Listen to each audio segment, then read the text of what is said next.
E se eu te dissesse que um dos maiores aviões da história foi construído em madeira e que voou apenas uma vez, por apenas 26 segundos? Esta é a história do Hughes H-4 Hercules, também conhecido como Spruce Goose, uma mistura de genialidade, obsessão e guerra. Um colosso dos céus que nasceu do medo dos submarinos alemães e acabou como uma lenda de museu.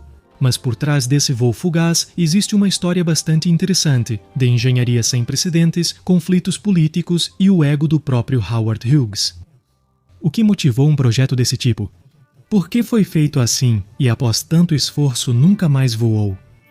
Acompanhem-me para descobrir isso neste novo vídeo da Aeropedia do Mundo da Aviação.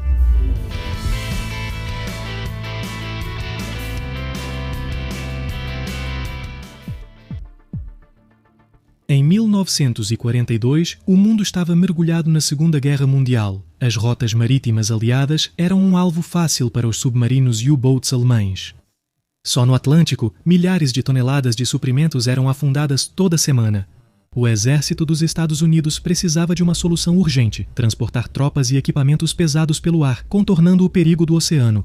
Assim nasceu a ideia do Hércules, um cargueiro aéreo gigantesco, capaz de transportar tanques, caminhões ou até 750 soldados em um único voo.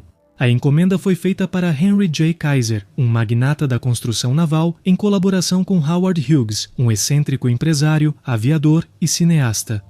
Mas havia um obstáculo: o alumínio era um recurso estratégico, reservado para outros fins bélicos. O novo avião deveria ser construído quase totalmente com materiais não essenciais, como madeira laminada.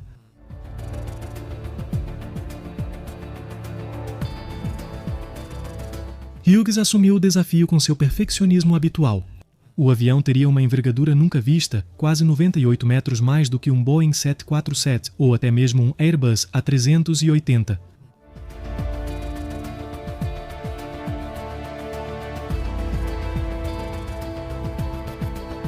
A fuselagem foi feita para cargas pesadas, mas precisava ser construída em madeira especial. Era um composto de bétula prensado utilizando técnicas semelhantes às do compensado, conhecido como Duramold. Cada centímetro do H-4 foi fabricado com uma precisão obsessiva. Os atrasos foram constantes, Kaiser abandonou o projeto, mas Hughes continuou. Após a guerra, só o governo perdeu o interesse. Ainda assim, Howard Hughes seguia convencido de que seu avião voaria.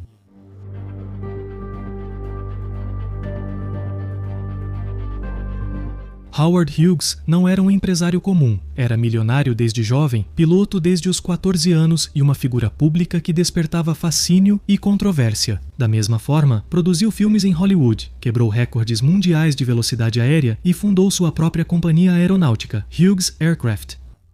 Obcecado pela perfeição e pelo controle, era conhecido por seu perfeccionismo doentio e sua vontade de desafiar qualquer limite técnico ou humano.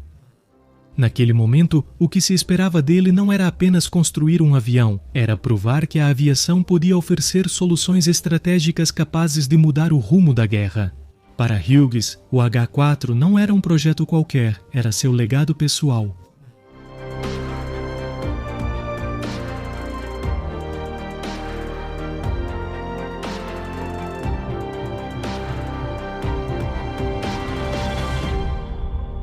O H-4 Hércules foi uma verdadeira maravilha da engenharia, concebido para romper todos os limites imagináveis. Com uma envergadura de quase 98 metros, continua sendo um dos aviões com as asas mais longas já construídos. O único protótipo que o superou foi o Stratolaunch.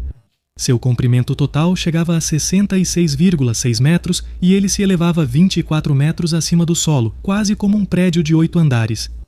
Era impulsionado por 8 motores radiais Pratt e Whitney R-43. O H-4 Hércules tinha 28 cilindros em cada motor, capazes de entregar 3.000 cavalos de potência por unidade, o que lhe dava uma potência combinada enorme. Apesar de ser feito de madeira, o H-4 podia atingir uma velocidade estimada de 350 km por hora e cobrir um alcance de cerca de 4.800 km. Números nada desprezíveis para uma aeronave do seu tipo.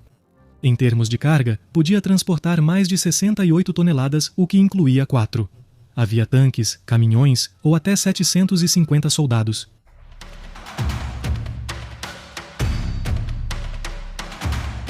Era um projeto octomotor, ou seja, com 8 motores de asa alta.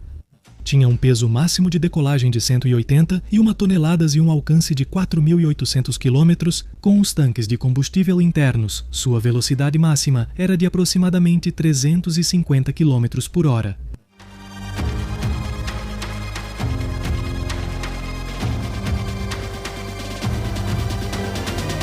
Em 2 de novembro de 1947, no porto de Long Beach, Califórnia, o H-4 foi submetido a testes de flutuação.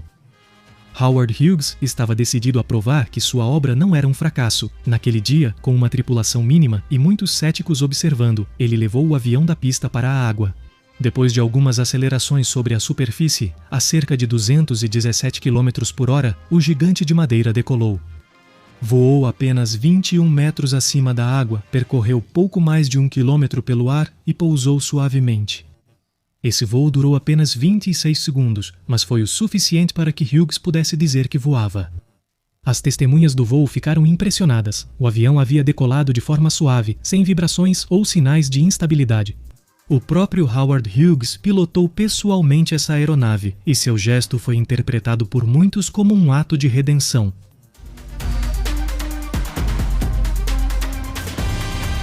Quando o H-4 finalmente decolou, a guerra já havia terminado, já fazia 2 anos. O motivo original de sua existência, que era transportar tropas sem cruzar o oceano de navio, já não fazia mais sentido. Além disso, o desenvolvimento foi lento e caro. Estima-se que o projeto custou mais de 23 milhões de dólares da época, um valor astronômico para um único protótipo. E politicamente, Hughes estava na mira, sendo duramente criticado por senadores e funcionários públicos. Esse projeto foi rotulado como desperdício, capricho e até fraude. O Comitê de Investigação do Senado o convocou para depor, acusando-o de desviar fundos públicos. Hughes, visivelmente abalado, pronunciou uma das frases mais lembradas: "Não estou nisso pelo dinheiro, estou nisso pelo recorde." "E o avião voou, senhores, também", disse ele. "A única prova de que eu não desperdicei esse dinheiro é que o avião voou." Naquele momento, marcou sua retirada gradual da vida pública, mas também selou o mito do H-4ISA.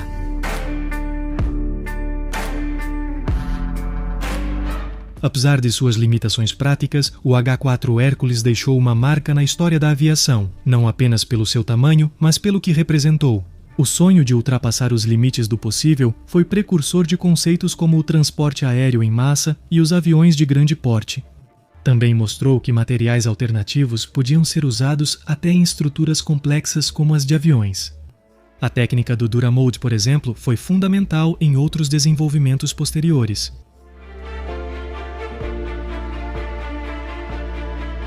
Durante anos, disseram que o avião nunca tinha voado, ou que tinha sido um capricho inútil de Hughes, mas os registros estão aí. Ele voou por pouco tempo, mas voou. Também se popularizou o apelido Spruce Goose, ou o ganso de abeto, que incomodava profundamente o próprio Howard Hughes, porque não era feito de abeto, era de bétula. E dizerem que parecia um ganso, para ele era um insulto.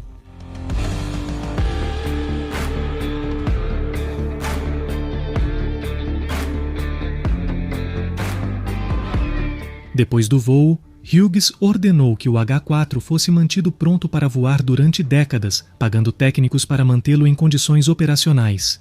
O hangar original tinha ar-condicionado, vigilância e eram feitas revisões periódicas. Ninguém sabia se Hughes tinha realmente a intenção de voar com ele novamente ou se simplesmente não suportava vê-lo envelhecer. Finalmente, após sua morte em 1976, o avião foi transferido para o Museu Evergreen, em Macmillan. Ele está lá, protegido e restaurado, como um dos maiores testemunhos de uma época de ambição sem limites.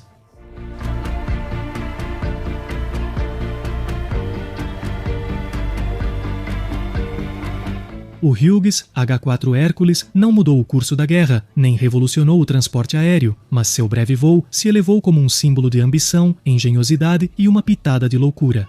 Porque às vezes, basta um instante no ar para entrar para a história.